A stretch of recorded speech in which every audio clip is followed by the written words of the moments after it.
चंद्राकर ने तंज कसा है। उन्होंने तंज कसते हुए कहा कि भूपेश जी पीएम पद के लिए डिजर्व करते हैं। तो वहीं सीएम भूपेश बघेल ने भी इसका जवाब दिया और कहा कि क्या 2024 में मोदी जी आ रहे हैं।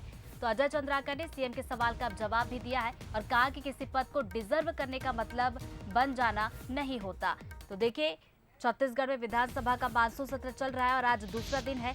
आज कई मुद्दे सदन में गूंजे, तो इस बीच सदन में अजय चंद्राकर ने तंज भी कसा और भूपेश बघेल पर तंज कसते हुए कहा कि भूपेश जी पीएम पद के लिए डिजर्व करते हैं। तो वहीं सीएम भूपेश बघेल ने भी उनके तंज पर जवाब दिया और जवाब देते हुए ये कहते हुए नजर आए कि क्या 2024 में मोदी जी आ रहे हैं। तो वहीं जब उन्होंने ये कहा तो अजय चंद्राकर ने भी जवाब दिया और सवाल का जवाब देते हुए कहा कि किसी पद को डिजर्व करने का मतलब बन जाना नहीं होता।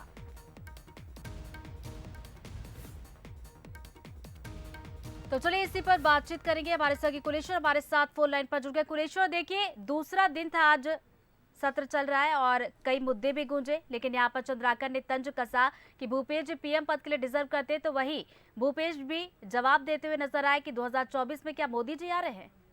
देखिए बिल्कुल अनुपूरक बजट आज मुख्यमंत्री भूपेश बघेल ने पेश किया। इसी दौरान जो है बजट पर चर्चा हो रहा था। अजय चंद्राकर जो बीजेपी के सदस्य है उन्होंने शुरुआत की। उन्होंने साफ तौर पे कहा कि भूपेश जी काफी विद्वान है और ये पीएम पद के लिए डिजर्व करते हैं। तो सीएम भूपेश बघेल ने तुरंत कहा कि क्या 2024 में मोदी जी जा रहे हैं। फिर जवाब देते हुए अजय चंद्राकर ने कहा कि डिजर्व करना मतलब होता है, डिजर्व करना मतलब उसको पा जाना नहीं होता है। मैंने कहा कि डिजर्व करते हैं। इसको लेकर पक्ष विपक्ष भी थोड़ी बहस हुई, लेकिन निश्चित तौर पे विधानसभा का सत्र चल रहा है और एक दूसरे पर तंज कसने का मौका जो है पक्ष और विपक्ष दोनों ही नहीं चूकते हैं। जी बिल्कुल, जब भी पक्ष की तरफ से अगर कुछ कहा जाएगा तो विपक्ष की तरफ से भी जवाब दिया जाता है। कुछ यही सदन में भी आज हुआ। बहुत बहुत शुक्रिया कुलेश्वर आपका जानकारी के लिए।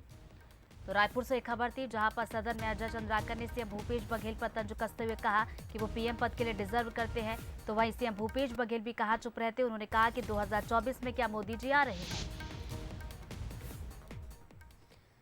तो छत्तीसगढ़ विधानसभा में मानसून